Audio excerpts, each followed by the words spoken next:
Hello, and welcome to Albemarle Corporation's Q2 2026 earnings call. I will now hand it over to Meredith Bandy, Vice President of Investor Relations and Sustainability. Thank you, and welcome everyone to Albemarle's second quarter 2026 earnings conference call. Our earnings were released after market close yesterday, and you'll find the press release and earnings presentation posted to our website under the Investors section at albemarle.com. Joining me on the call today are Kent Masters, Chief Executive Officer, and Neal Sheorey, Chief Financial Officer. Mark Mummert, Chief Operations Officer, and Eric Norris, Chief Commercial Officer, are also available for Q&A. As a reminder, some of the statements made during this call, including outlook, guidance, expected company performance, and strategic initiatives, may constitute forward-looking statements. Please note the cautionary language about forward-looking statements contained in our press release and earnings presentation. That same language applies to this call. Please also note that some of our comments today may refer to non-GAAP financial measures. You can find reconciliations in our earnings materials. And now I'll turn the call over to Kent. Thank you, Meredith. Our strong start to 2026 continued in the second quarter, supported by disciplined execution and improving conditions across our key markets. Second quarter net sales of $1.7 billion increased 31% year over year, driven by higher pricing in energy storage and both higher pricing and volumes in specialties. Adjusted EBITDA more than doubled to $858 million, with our enterprise EBITDA margin expanding to 49%. Importantly, we converted that performance into cash. We generated $710 million of cash from operations, representing a more than 80% operating cash conversion, and $638 million of free cash flow in the quarter. We are also on track to reach the high end of our $100 to $150 million full-year target for cost and productivity improvements. These results reflect a deliberate focus on operational excellence and cost discipline. We also benefit from globally diverse and resilient key end markets. Global lithium consumption was up 45% year over year through May, tracking above our forecasted range, driven by continued strength in stationary storage and improving growth in electric vehicles. Needed supply increases are coming to market slower than demand growth due to limited spodumene availability, temporary disruptions in shipments from Africa, and slower than expected ramp-up of Chinese lepidolite mines. And as a result, inventories are low and the physical lithium market remains tight. We are improving our 2026 outlook considerations, including raising our specialty sales and EBITDA outlooks due to a strong year-to-date performance and reducing expected capital spending thanks to ongoing capital efficiency efforts. Beyond our 2026 outlook, we are also advancing resource options that can support sustainable growth through the cycle. On today's call, I'll focus on our efforts at the Salar de Atacama, where we're leveraging decades of brine processing expertise to advance direct lithium extraction. We also have opportunities at our Australian hard rock joint ventures. Wodgina is outperforming on better than planned ore availability and recoveries. This is helping offset the impact of a fire at Greenbushes' CGP3 plant, which occurred on June 9th. CGP3 restarted on August 1st. Now I'll turn it over to Neal to discuss recent results and outlook. I will then cover recent market trends and give more detail on our resources before we open the call for Q&A. Thank you, Kent, and good morning, everyone. I'll begin with our second quarter results on slide 5. Second quarter net sales were $1.7 billion, driven by energy storage pricing up 73%, while specialties pricing and volumes were up 11% and 8% respectively. Adjusted EBITDA for the quarter was $858 million, up 155% year over year, reflecting higher net sales and our ongoing cost and productivity improvements. Both segments contributed to this strong growth, with energy storage adjusted EBITDA up 229% and specialties up 61%. Net income attributable to Albemarle was $480 million, and we reported diluted earnings per share of $3.52. Turning to slide 6, I'll walk through the key drivers of our year-over-year EBITDA performance. As I mentioned, second quarter adjusted EBITDA increased primarily due to higher pricing in both segments. Due to higher lithium pricing, our cost of goods sold reflects increased Chilean commission payments and higher price spodumene inventory. The impact of higher spodumene pricing is offset by increased equity income from our Talison joint venture versus the prior year. Across both segments, cost and productivity improvements helped offset raw material and supply chain cost increases related to the situation in the Middle East. Corporate and all other reflects a reduction in adjusted EBITDA due to the Ketjen Refining Solutions divestiture, partially offset by favorable foreign exchange impacts. Turning to slide 7. We are maintaining our total company outlook ranges and expect to come in at the high end of the scenario ranges due to strong year-to-date performance and an increased specialties outlook. These factors offset modestly lower expected energy storage sales volume due to the fire at the CGP3 plant at the Talison joint venture. Our outlook ranges continue to reflect the expected impact of supply chain disruptions related to the situation in the Middle East, which we still estimate at approximately $70 to $90 million on an unmitigated basis for the full year. In specialties, we are increasing our outlook due to higher pricing and volumes, which I will cover in more detail on the next slide. The specialties segment delivered another strong quarter. Net sales were $424 million, up 20% year over year, and adjusted EBITDA was $118 million, up 61% year over year. Adjusted EBITDA margin was 28%, up 700 basis points from the prior year period. The solid performance in the second quarter was primarily due to higher pricing and volume and favorable product mix as a result of bromine market disruptions related to the situation in the Middle East. As a result, we are increasing our full-year outlook ranges, raising net sales to $1.4 to $1.6 billion and adjusted EBITDA to $275 to $325 million. This increase reflects strong year-to-date performance as our teams have worked to capture the upside of increased bromine pricing while mitigating Middle East-related supply chain disruptions through proactive cost management. Our second half outlook assumes stabilization of the bromine market as we've seen pricing normalize since reaching a peak in April, and it reflects continued uncertainty in the Middle East. As such, we expect third quarter net sales and EBITDA to be lower sequentially. Long term, we continue to see margin upside for the specialties segment as our business and asset diversity continues to deliver positives. Specialties benefits from diverse end markets, including electronics and semiconductors, building and construction, oil and gas, and pharmaceuticals. Geographic diversity also complements the platform's end market diversity and adds resilience against regional volatility.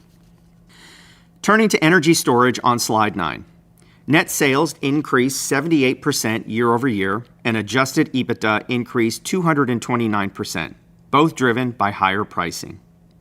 Second quarter sales volumes were 65,000 tons lithium carbonate equivalent, or LCE, with an average realized price of approximately $20 per kilogram LCE. Realized price was approximately 15% below market pricing due to the dilutive impact of spodumene sales on an LCE basis and the 3-month pricing lag for our long-term agreements. See slide 24 in the appendix for additional information. For the third quarter, net sales and adjusted EBITDA are expected to decrease sequentially due to lower sales volumes and assuming that pricing is lower sequentially for the quarter as it stands today. Additionally, energy storage margins are expected to decrease sequentially due to the timing of spodumene inventories and also assuming that today's pricing continues for the quarter. As a reminder, it takes approximately 4 months to ship and process spodumene purchased from the Talison joint venture. In a rising price environment, this creates a margin tailwind as we process lower cost inventory while benefiting from higher selling prices. In a declining price environment, that timing effect reverses and is dilutive to margins. For the full year, energy storage sales volumes are now expected to be in the range of 225 to 235,000 tons LCE, or flat to down 4% year over year. This reflects the delay in the CGP3 ramp following the June 9 fire, partially offset by better than planned production at Wodgina. As Kent mentioned, CGP3 restarted last weekend and is now ramping back up. Turning to slide 10, we continue to focus on converting earnings into cash, as evidenced by our performance over the last 3 years. First half operating cash flow conversion is at the high end of our long-term target range of 60 to 70%. In the second quarter, we benefited from increased Talison dividends and non-recurring working capital reductions driven by favorable inventory and accounts receivable.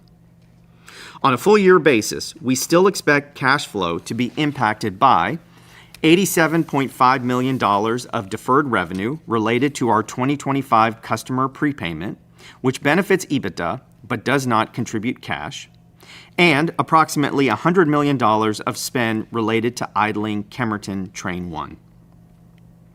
Slide 11 highlights our continued focus on cost and productivity.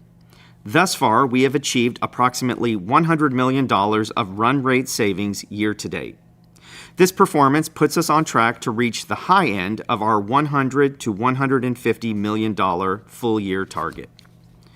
Across these gross improvements, roughly 40% has been driven by supply chain and back office initiatives. The remaining 60% includes manufacturing cost out and incremental volumes and yield. Examples of these productivity improvements include debottlenecking projects at La Negra, JBC, and our lithium conversion sites in China. Importantly, these improvements continue to help us offset the supply chain disruptions and cost inflation related to the situation in the Middle East. With that, I'll turn it back over to Kent to discuss the market outlook. First, let me highlight the breadth of Albemarle's end markets and why we are generally seeing resilient demand trends. Our portfolio serves key markets across mobility, energy, connectivity, and health, and that diversity strengthens our resilience through the cycle. Electric vehicles and stationary storage remain significant long-term growth drivers. Together, these two end markets make up about 50 to 60% of Albemarle's total net sales last year. We'll talk in more detail on both these markets in a moment. In specialties, electronics and semiconductors, building and construction, and oil and gas remain key market segments. AI-related demand continues to support electronics and semiconductor applications.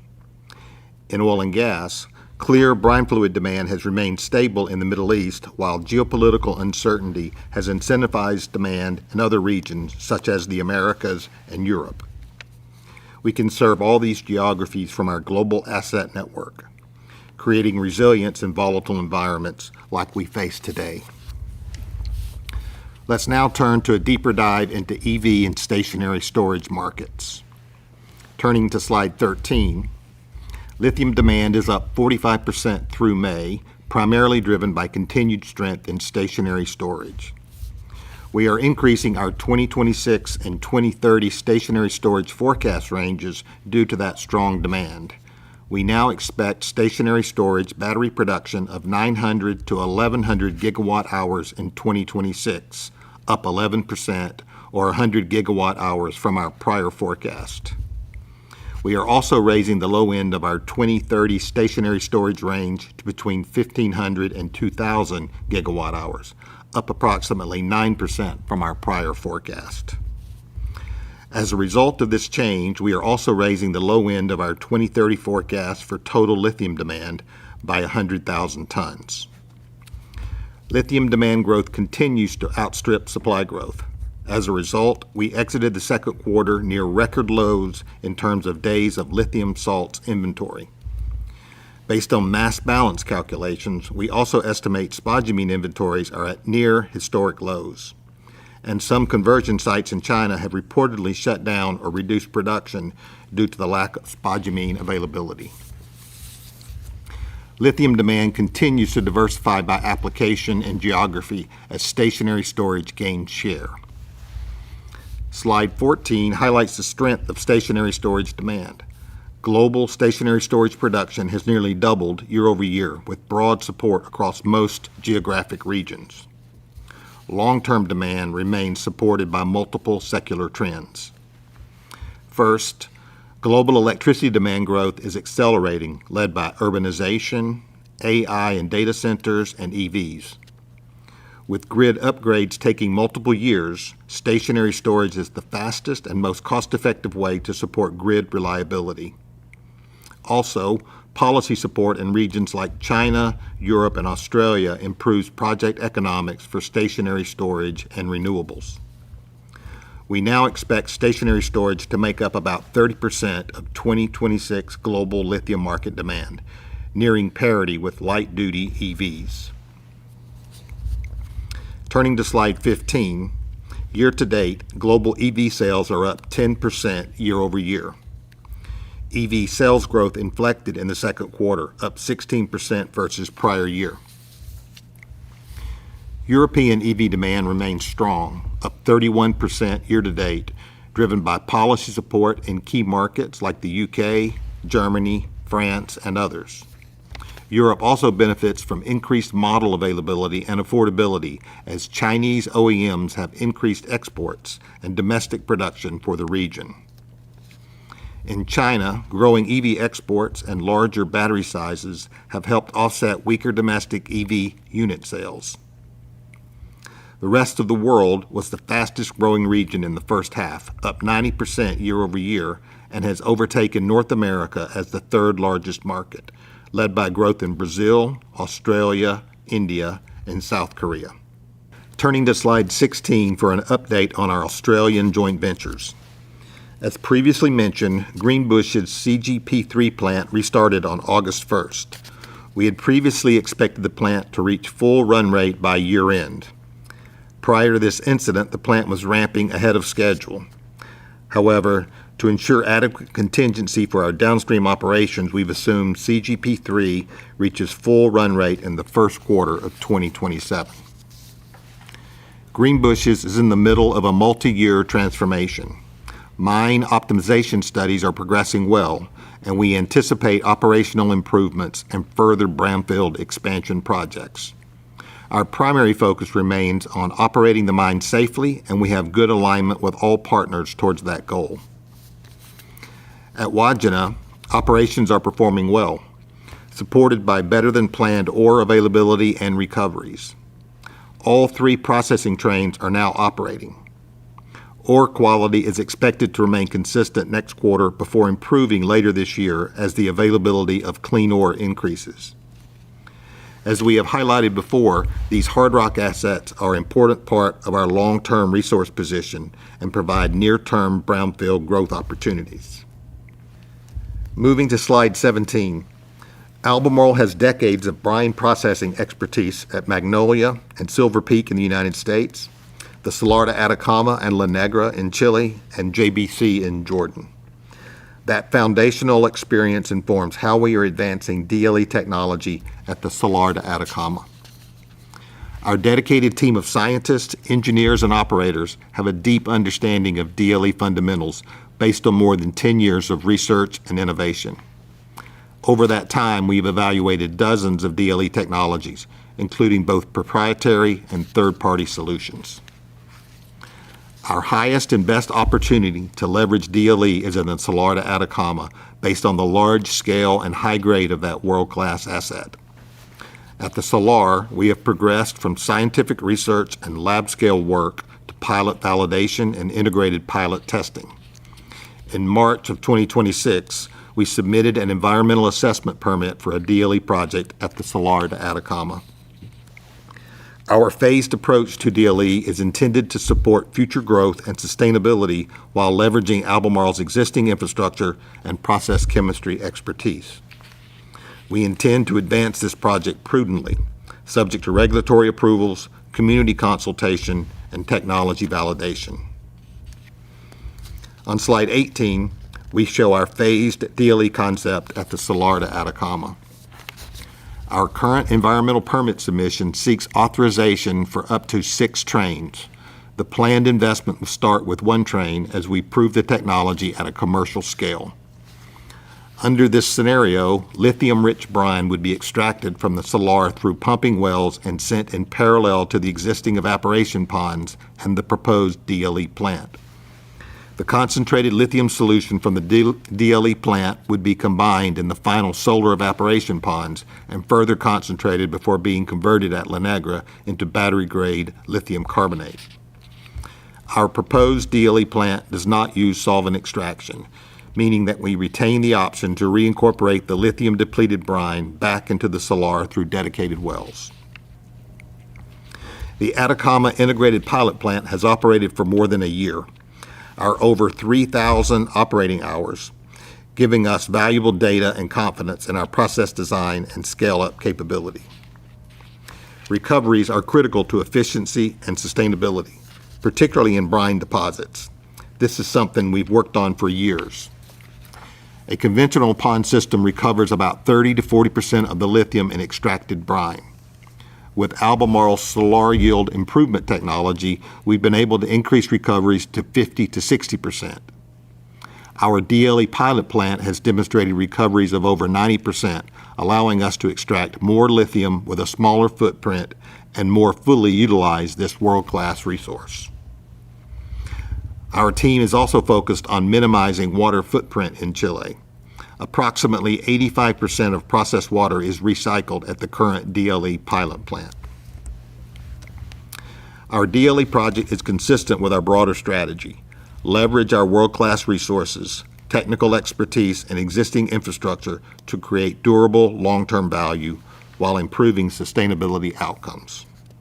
In summary, Albemarle delivered another strong quarter, including net sales of $1.7 billion and cash from operations of $710 million.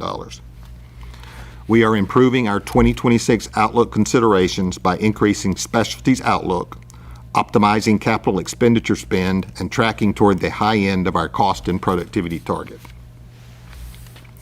We are also capitalizing on long-term secular growth opportunities in energy transition and energy resilience, including strong global grid storage demand. Finally, we remain focused on execution and disciplined capital allocation to enable us to grow ratably through the cycle. With that, I'll turn the call over to the operator for Q&A. We will now move into our Q&A portion. If you would like to ask a question, please press star 5 to raise your hand. As a reminder, that is star 5 to raise your hand. Also, please bear in mind this Q&A session is limited to 1 question and 1 follow-up per person. Our first question comes from David Begleiter with Deutsche Bank Securities. Your line is now open. Thank you. Good morning. Kent and Neil, can you just clarify your comments on guidance coming at the top end of the scenario ranges? Which one are you referring to? Total company or energy storage? Just some clarification on that would be great. Thank you.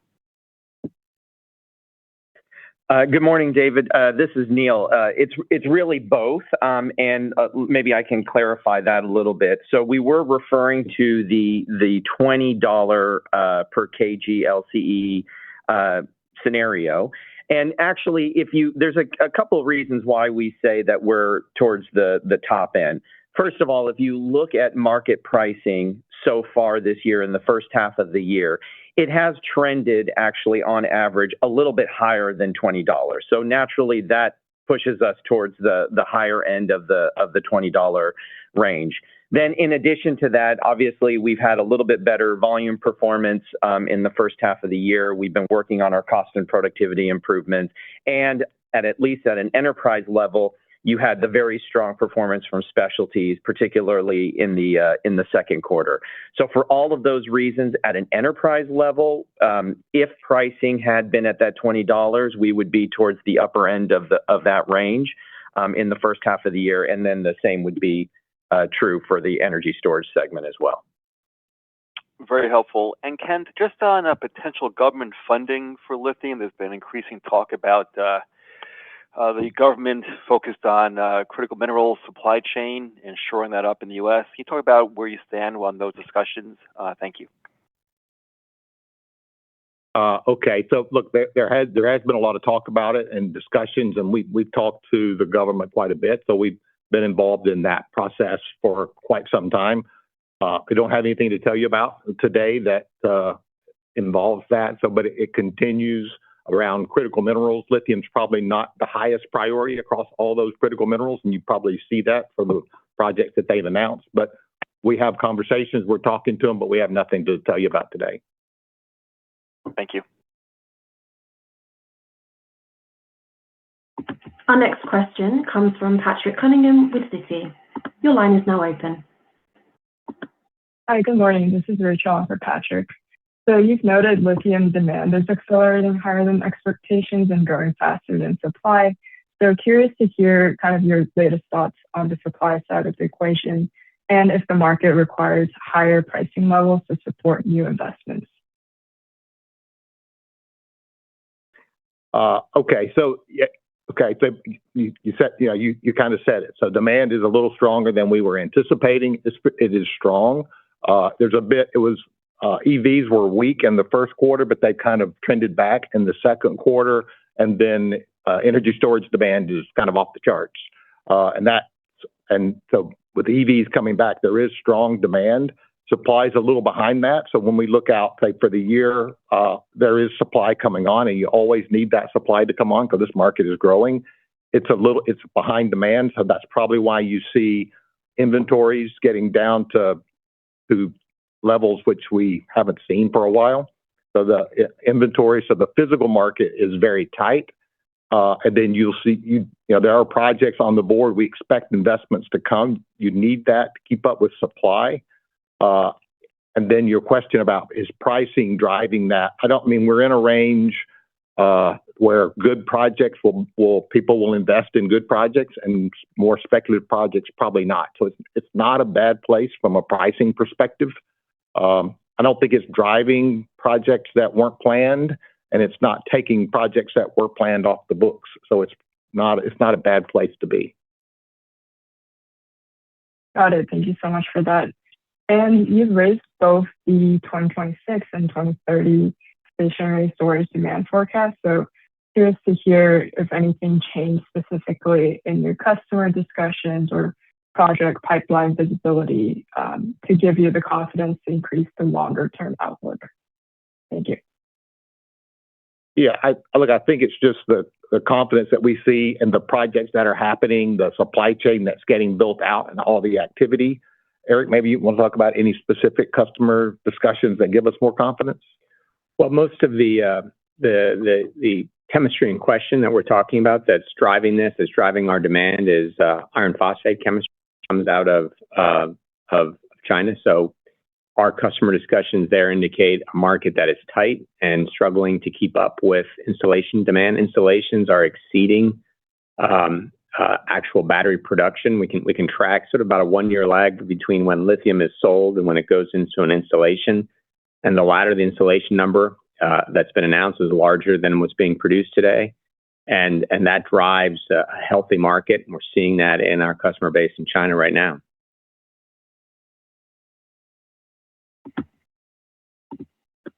Our next question comes from John Roberts with Mizuho. Your line is now open.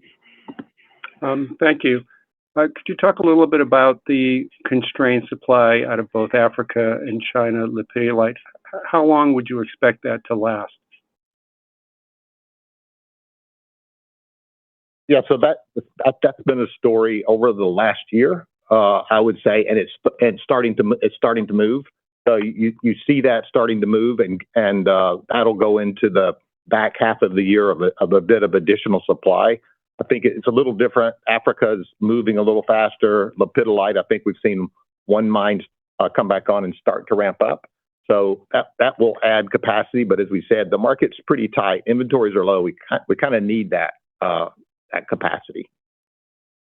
And then what's the sequential price assumed for bromine in the specialties guidance?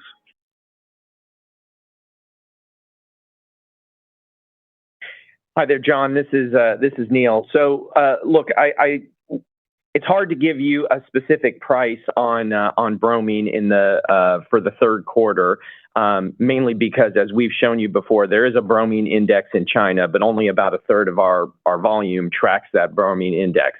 One thing I will say about the Chinese bromine index, which you can observe, is that index hit a peak back in the second quarter and has come back down to levels today that are probably closer to where we started the year. So that's one data point. The other data point is that, look, I think, supply demand fundamentals were quite a bit tighter in the first half of the year due to the situation in the Middle East and as some supply chains were reorienting. So right now, what we're assuming is that there's a little bit more normalized kind of supply demand fundamental in the back half of the year. But I will admit we're watching this closely because obviously the situation in the Middle East hasn't gone away. So generally speaking, we're assuming that pricing kind of holds where it is today, but it is a live situation. Thank you. Our next question comes from Aaron Viswanathan with RBC. Your line is now open.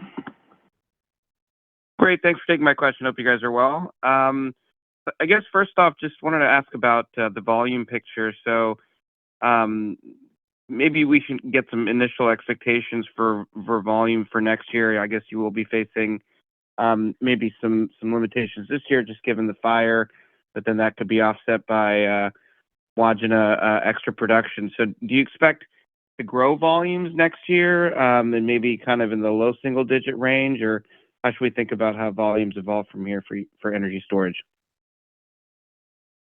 Yeah, so I'll start with that, but I would say, I mean, this year is, I think, we'll get close to offsetting the fire at Talison with extra performance at Wodgina.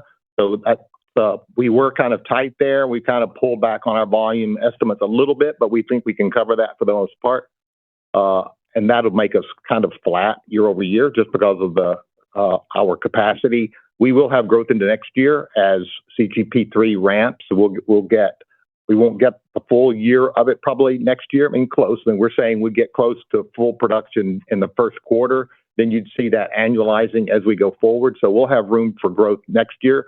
It will be, I mean, you can do the math on what that looks like. So it's high single digits, I would say. Yeah, Arun, and maybe I can point you back to this is a slide that we put out.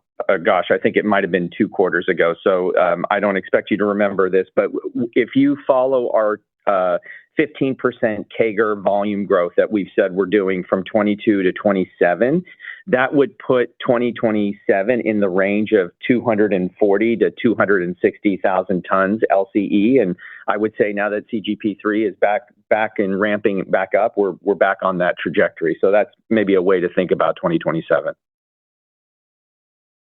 Okay, great. Thanks for that. Appreciate it. And then just as a follow-up, just on the pricing outlook, you guys had mentioned that the market is relatively tight. Energy storage demand is very, very robust. But we have seen, anticipatory. Would you agree that we've seen anticipatory price declines ahead of new supply coming back online, specifically the lepidolite as well as the Zimbabwe tons?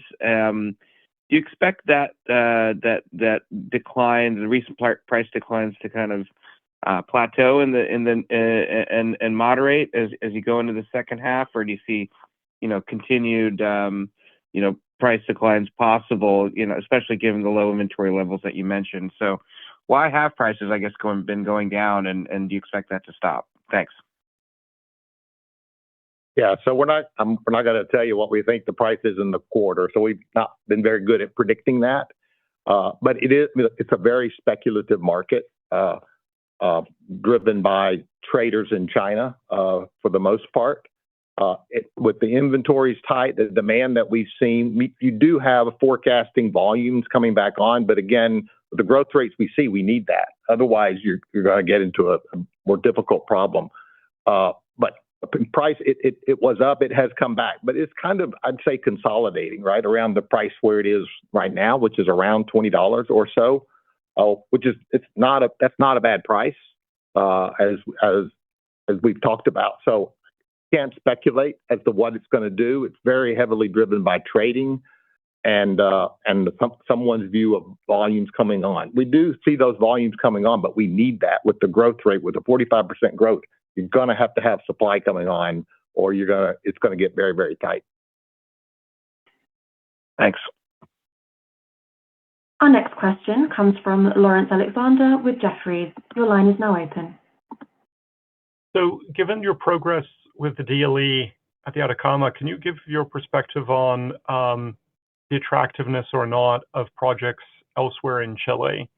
What would you need to see for those to move up your priority list?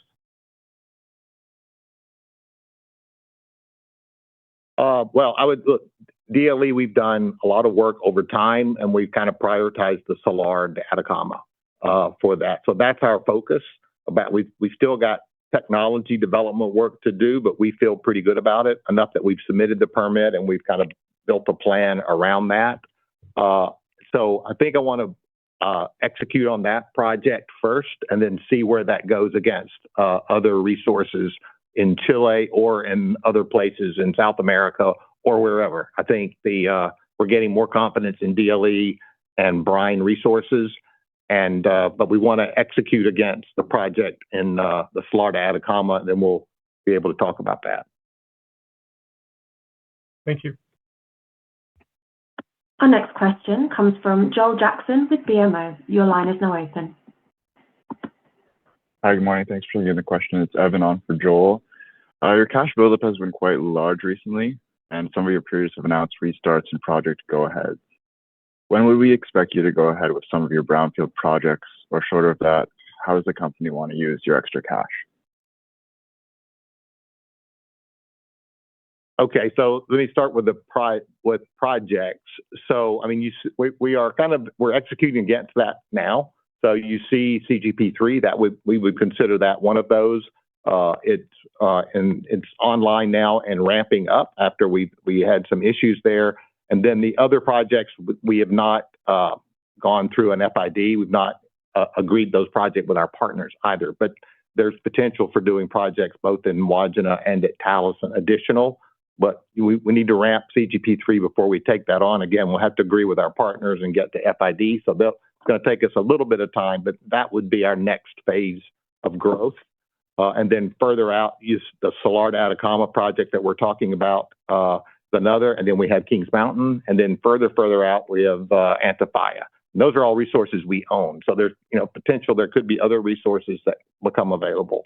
So we expect your cash question. So we want to have a strong balance sheet. And we've been doing that. So we've used it for that.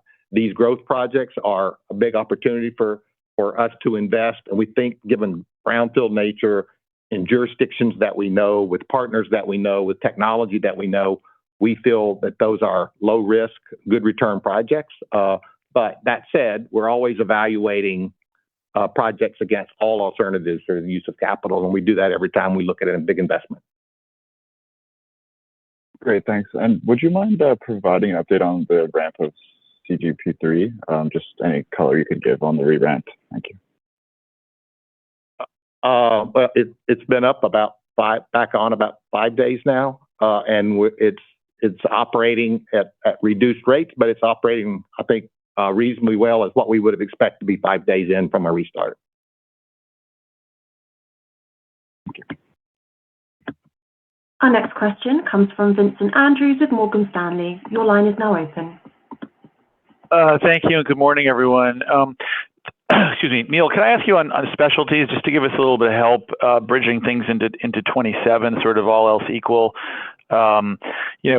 how do we think about the normalization of the bromine price versus the incremental cost, the 70 to 90 million, which I assume is largely in specialties? It would seem like for the year that the higher price has offset the 70 to 90, but will that 70 to 90 go away in 2027, assuming there's resolution of the conflict by then? And then within the non-Chinese index business, has there been any benefit to you from the disruption caused by Iran in terms of have you gained any market share? Have your prices gone up in that part of the business, or is that we're really just talking about the Chinese index volume that we need to think about? Okay, a lot in there, Vincent. Let me answer maybe the first half, starting there, and then I'll pass it over to Eric to talk about the market piece of things in the back half of the year, or in the back half of your question. Look, with regards to specialties and it's probably too early for me to say what's going to happen to that $70 to $90 million impact. I would just be guessing at the situation in the Middle East.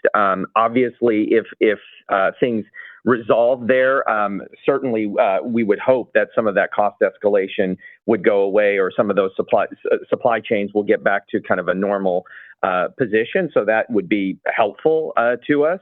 But, I would say the team has done a really, really great job of managing through the situation in the Middle East so far in the front end of this year. And so that 70 to 90, we didn't really see a lot of that impact yet in the first half of the year. But again, the situation is still a live dynamic. And so that's why we continue to say we still think that there's this potential through the year. With regards to margins in 2027, you're right that, the bromine pricing has really increased here in the first half of the year due to some exogenous factors that has pushed our margin up pretty considerably. We're using this moment right now to continue to focus on cost and productivity, specifically in the specialties business, to get the profitability of that business back into a better place than where it has been in the last year or two. So I think even though, you might have pricing kind of coming off maybe potentially as we go through 2027, certainly not as strong as we've seen in 2026, I do expect that some of the cost and productivity that we're working on is going to shine through. And so net, I think that's why we continue to say we're on this multi-year journey of improving margins in specialties. And we'll have more to say, I think, as we go through this year and start preparing for 2027. Maybe with that, I'll pass it over to Eric to talk about the market. Vincent, you may or may not know this. It's a fairly diverse business. The upstream part of the business, which is elemental bromine and HBR, that's the part that is traded in the China market, and or you see a price index, rather, I should say, in the China market, the Sun Series Index. That's well less than a third of our business, and certainly that skyrocketed up. That provided some opportunities, and there was a benefit to that.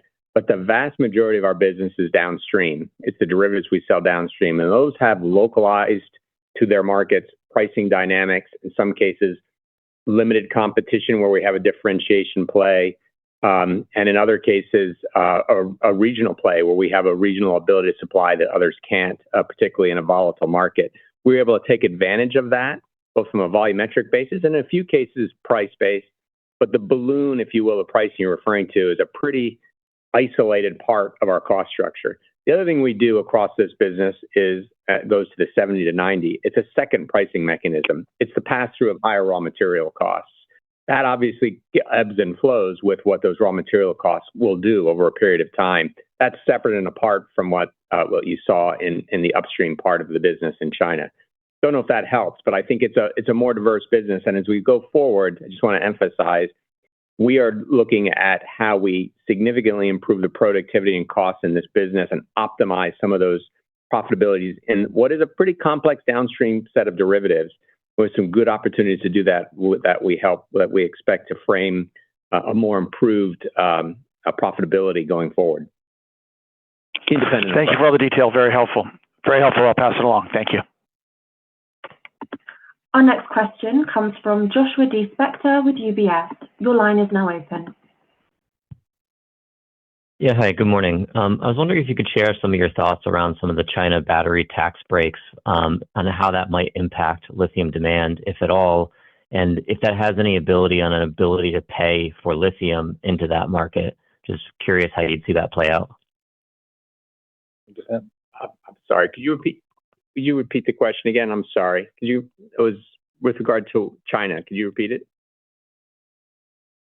China tax breaks specifically on batteries, how you see that impacting China demand, if at all, and how that potentially impacts the ability to pay for lithium. Yeah, I would say what we are seeing in the market, particularly on the grid storage side, is that any changes in tax, there's been a consumption tax change, there's been a rollback of VAT on exported batteries that's phased in, has been overwhelmed by demand. Yes, there have been moments of time where I think people are trying to get orders in before certain things expire, but the demand has been so strong that it has offset really any impacts we're seeing there that are of significance.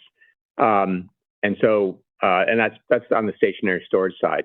There have been changes on the EV side as well, and that has led to a change incentive regime. That has pushed actually towards higher energy density batteries, which has helped increase the gigawatt hours, even as unit sales have been lower this year, although now recovering after a pull forward demand into last year in that incentive regime. Thanks. That's helpful. And if I could just ask on volume growth into next year, I mean, given that's out of Australia, should we assume that that's primarily spot volume, so your mix will shift that way? Or are there any other conversations happening on the rest of your volumes to perhaps get more of that back into a contract type structure? It's probably, well, it's kind of hard to say, but it's probably a mix across the portfolio, right? So there will be probably more spot, but some of our contract volume. So I wouldn't assume it all goes spot, but it's probably the same mix of our normal portfolio. Yeah. Well, okay. I would say there are two things. I think that might be the answer to your immediate question. Maybe it gives an opportunity to make a broader point, which is there are two things that are driving our mix that are going to result in a higher proportion of volume that's either spot or sold under shorter duration contracts. One is China's growing faster than the rest of the world. And the other is that generally spodumene is done not on long-term contracts. It's done on a market base or a shorter term. We do have some longer term, but they're not done under this sort of floor ceiling basis. They're done on a market basis. So as a result, that percentage of contracts that we have that are that we refer to as long-term agreements with floors and ceilings has become slightly smaller because of those two mix phenomenon that's going on in the market. Thank you very much. Our next question comes from Matthew Day with Bank of America. The line is now open. Morning. I have two. So first, Eric, global lithium demand tracking 45%, clearly very strong. And I know this is no easy task, but when you look at the initial range given on the year, particularly like the plus 15, I mean, where do you think you were most wrong or overly cautious? And is that still like a looming threat as it relates to potential decelerations, or do you think that has been debunked? And then on the DLE plant, just conceptually, is the goal to increase concentrations of lithium before it hits the brine pond, or are you removing magnesium? Like, can the DLE plants operate independent of the brine ponds, or is it just an added part of the loop? And if it's the latter, what's like the net economic benefit between added OpEx and added recoveries? Yeah, well, I can answer the first question, and I'll let Ken answer the second one. So with regard to where we were most wrong, look, I think we were honest when we gave guides beginning of the year and told you where we think we could be wrong, which was the growth in grid storage. We'd come off a year that, frankly, surprised us in the prior year, 2025. We didn't, the rate of growth, somewhat driven by AI, also driven by grid reliability, and finally driven by renewables growth, was incredibly strong last year. And we were redoubling our efforts to better get underneath the hood of that. This is a market that's new. It's supplied largely, as you know, LFP out of China. So there was some effort on our part to get our hands around that, and that put that range on that. The upper end of that range was, if you will, sort of a sustained momentum coming out of 25, and the lower end of the range was a pullback. The pullback didn't happen, and I think another fact you have to remember is the policy plays a role here. Incentives, tariffs, geopolitical aspects, those were unknowns to us as well. And per the prior question about did any tax headwinds slow down demand, they did not. Those were things we needed to see in the market before we could get comfortable with the higher end of the range. Grid storage or stationary storage in general is at a point where it's going to start to become as big a part of this market potentially as light duty vehicles, EVs. So we have a higher degree of confidence around that now, I would say. You want to answer the DLE question, Ken? Yeah, so you see from the chart we put out, so it's a hybrid approach that we're taking. So we're still trying to leverage the solar evaporation in the pond system and the assets that we have, but we'll take a side stream. We'll take a side stream from the normal pond system, run that through DLE, concentrate it, and then put it back into the pond system to finish it. So it's a hybrid system. It's a new approach. It's not full DLE. You could run full DLE technically, but we have those assets, and for the efficiency, the solar evaporation is a very efficient way of doing this, and we're kind of kicking that. We're trying to leverage both the solar evaporation and the technology to get us more volumes and lower pumping rates, which allows us to get those more volumes.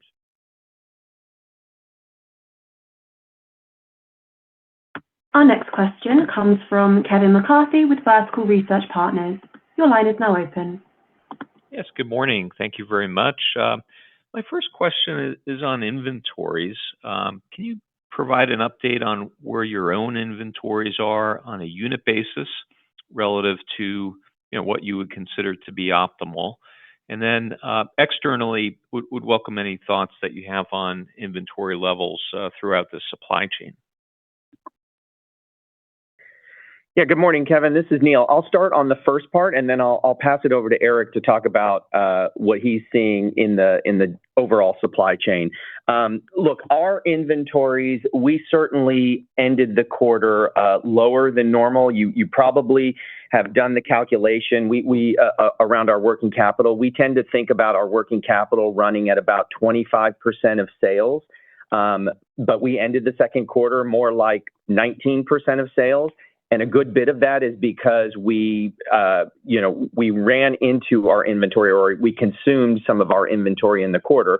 Part of that being because of the strong demand that we saw, part of that being because of the CGP3 fire that happened at the beginning of June. And so we were able to pivot into our inventories to be able to supply the market. So where I would put our current inventories are probably historically on the low side, and we'll need to build that back up, obviously, to be able to navigate the back half of the year, but then also be prepared for 2027 as well.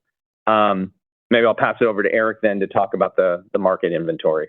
This follows on the market side, follows the narrative that Ken said earlier and what is physically a very tight market. On the carbonate side in particular, it's under 3 weeks of inventory, and in the upstream sort of converter cathode arena, and in hydroxide it's under a month.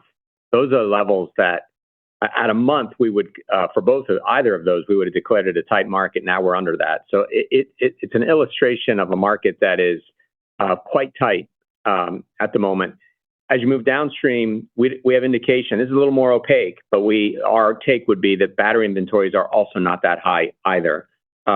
That would make sense if you take that with the comments I made on stationary storage earlier, where installations are exceeding battery production. Basically, the material, as soon as it's made, is going out into an installation.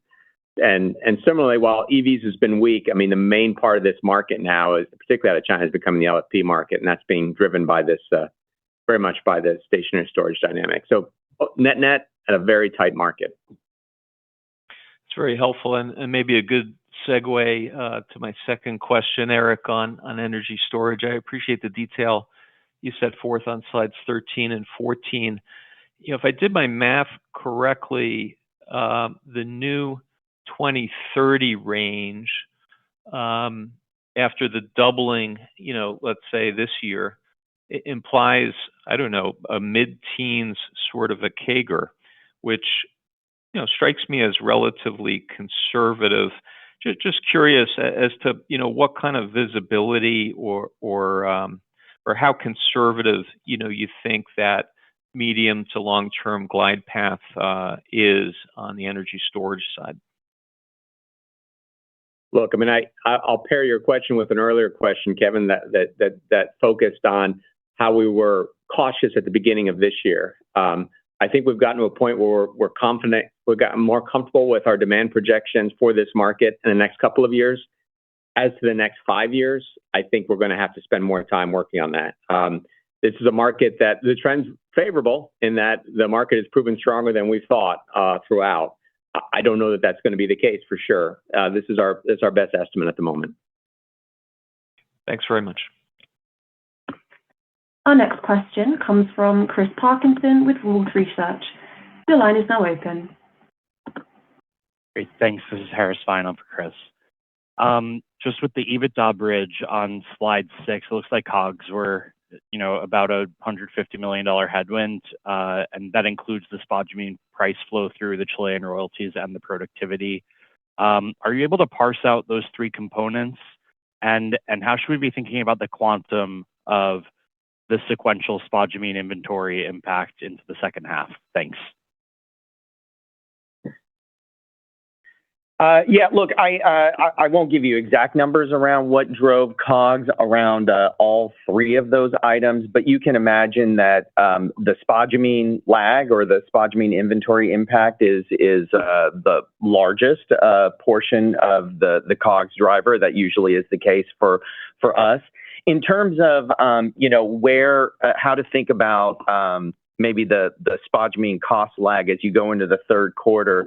Look, the average market spodumene price in the second quarter was about $2,500, somewhere around there per ton, thereabouts. And I think right now we're probably in the $2,000 range kind of case. So and again, remember that it takes about 4 months for spodumene to move through our inventory system and eventually get into salts and then to the customer.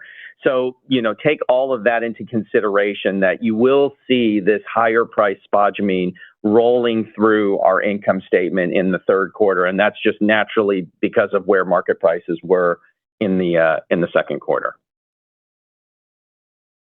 That's helpful. And I'll take another shot at a question someone asked earlier. Just, CapEx is coming down, but it looks like the supply-demand gap is actually widening. You're generating a healthy amount of cash. The balance sheet's pretty clean. So in terms of incremental uses of cash, are we still thinking debt pay down? Is it more build cash and, preserve optionality? How should we be thinking about that? Yeah, I think I said it before, so you're probably going to get the same answer, but we want to have a conservative balance sheet. We do at the moment, so there's not a whole lot of debt to pay down right now at the moment. We do have growth projects, so capital is coming down. I think of that more as capital efficiency. We're getting more and more focused and trying to drive efficiency in that, and we've been on that now for a couple of years. And I think we're getting better at that. But then there'll be growth projects that we layer. We've talked about brownfield projects. So there's a couple brownfield projects we've talked about the Salar de Atacama.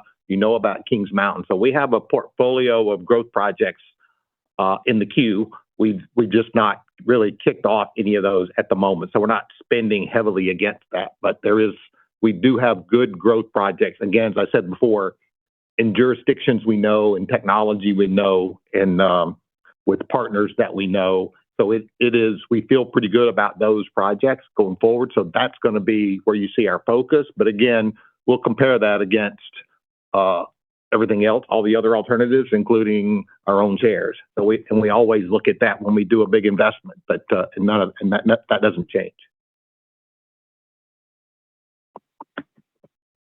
Our last question comes from Mazahir Mammadli with Rothschild & Co. Your line is now open. Thank you. Just wanted to ask about lithium production. The Wodgina production surprise, should we take it as a bit of a one-off, or is it a structural uplift in the production in ore quality? And on CGP3, you basically the Q1 27 ramp-up timeline, it looks like it doesn't represent a massive slip versus the pre-fire expectations. Does that mean before the fire you were kind of running ahead of the schedule on the ramp-up? Thank you.